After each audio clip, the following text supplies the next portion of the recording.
बिस्मिल्लाहिर्रहमानिर्रहीम। आज का उन्वान दयानतदारी। बरगद के दरख्त के नीचे बैठा मोची।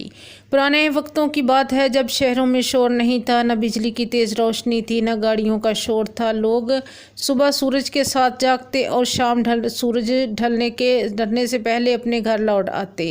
एक छोटे से कस्बे के किनारे पर एक बड़ा सा बरगद का दरख्त था। उसके लंबे घने और फैले हुए साए तिले एक मोची बैठा करता था, गरीब मगर इंतहाई दयानतदार। उसका नाम अब्दुल करीम था। उसके हाथ सख्त मेहनत से कठोर हो चुके थे। सुबह से शाम तक वो फटे हुए जूते सीता, पुराने बस्ते मरम्मत करता और जो थोड़े बहुत सिक्के मिलते उन्हें एहतियात से अपनी पुरानी टीन की डबिया में रखता। इन सिक्कों से वो अपने बच्चों के लिए अनाज खरीद लेता। अब्दुल करीम की झोंपड़ी दरिया के पार थी, जहाँ उसकी बीवी जीनत और 2 बच्चे रहते थे, एक बेटा उमर और एक बेटी ज़ैनब। गुर्बत बहुत थी मगर घर में सब्र और कनात भी थी। ज़ैनब अक्सर कहती, अब्दुल करीम तुम अगर चाहो तो किसी रईस के नौकर बन जाओ, वहाँ तुम्हें ज़्यादा पैसे मिलेंगे। अब्दुल करीम मुस्कुरा कर जवाब देता, जीनत रिस्क अल्लाह देता है, रईस नहीं। मैं झूठ या धोखे देकर पेट नहीं भर सकता। मेहनत की राह। एक दिन दोपहर के वक्त जब धूप तेज़ थी, एक शख्स जल्दी में आता हुआ अब्दुल करीम के पास रुका। उसके हाथ में कीमती जूते थे। वो कहने लगा, अरे मोची, ये जूते मेरे मालिक के हैं। आज शाम उनके बेटे की शादी है, फ़ौरन मरम्मत कर दो, पैसे अच्छे दूंगा। अब्दुल करीम ने जूते देखे, वाकई आला चमड़े के बने हुए थे। उसने कहा, भाई धूप तेज़ है, हाथ जल रहे हैं, मगर कोशिश करूंगा शाम से पहले तैयार कर दूं।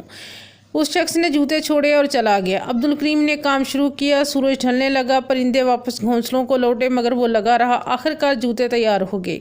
अब्दुल करीम ने उन्हें साफ कपड़े में लपेट कर एक तरफ रख दिया। अगली सुबह वह शख्स आया ही नहीं। दूसरा दिन गुजरा, तीसरा दिन भी गुजरा, मगर जूते लेने कोई नहीं आया। अब्दुल करीम के दिल में ख्याल आया कि शायद वो शख्स भूल गया है।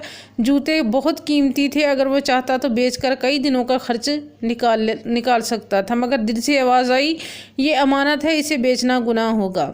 उसने जूते संभाल कर एक लकड़ी के बक्से में रख दिए। दिन महीनों में बदल गए, मगर जूतों का मालिक नहीं आया।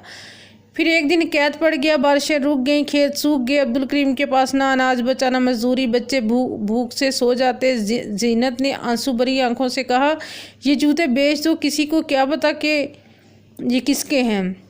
अब्दुल करीम के दिल में तूफ़ान बरपा हो गया, मगर फिर उसने आसमान की तरफ देखा और कहा, जीनत, अल्लाह आजमाता है, छोड़ता नहीं। अगर हम अमानत में ख़यानत करेंगे तो बरकत ख़त्म हो जाएगी।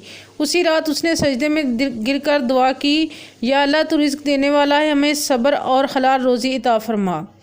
अगली सुबह जब वह बरगद के दरख्त के नीचे पहुंचा तो देखा कि दरख्त की जड़ के करीब मिट्टी उखड़ी हुई थी। उसने हाथ डालकर देखा तो एक छोटा सा थैला निकला, जिसमें कुछ सोने के सिक्के थे। अब्दुल करीम की आंखों से आंसू निकले। उसने आसमान की तरफ देखकर कहा, ए रब, ये तेरा करम है। मैं जानता हूँ कि तू दयानतदारों को कभी ज़ाया नहीं करता। उसने इस थैले के सिक्के शुमार किए, फिर सीधा काजी साहब के पास गया। काजी हैरान हुआ और बोला, अब्दुल करीम, तुम तो सबको मिसाल देते हो, मगर तुम्हारे दिल में लालच क्यों नहीं आता? अब्दुल करीम ने मुस्कुराकर जवाब दिया, काजी साहब, लालच दिल को अंधा कर देता है। जो अल्लाह पर भरोसा रखे उसे कभी महरूमी नहीं मिलती।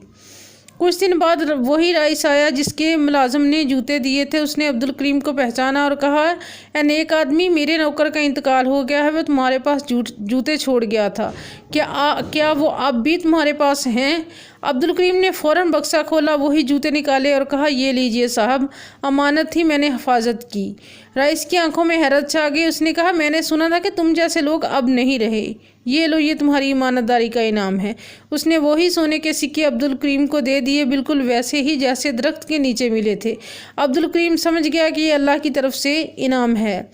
उस दिन के बाद अब्दुल करीम ने एक छोटी सी दुकान बना ली, मगर वो आज भी उस बरगद के नीचे बैठता, लोगों के जूते मरम्मत करता और जब कोई गरीब आता तो बगैर पैसों के उसका काम कर देता। ये वही मोची है जिसे अल्लाह ने ईमानदारी के बदले इज़्ज़त दी। अब्दुल करीम अक्सर अपने बच्चों से कहता, याद रखो, दौलत इंसान को बड़ा नहीं बनाती, सच्चाई और दयानत उसे ऊंचा बनाती है। वक्त गुजरता गया, मगर बरगद के साए तिले बैठे इस मोची का नाम आज भी लोगों की ज़ुबान पर नेकी की मिसाल बन गया। आपको हमारी ये वीडियो अच्छी लगे तो लाइक करें, शेयर करें और कमेंट में अपनी राय का इजहार ज़रूर करें।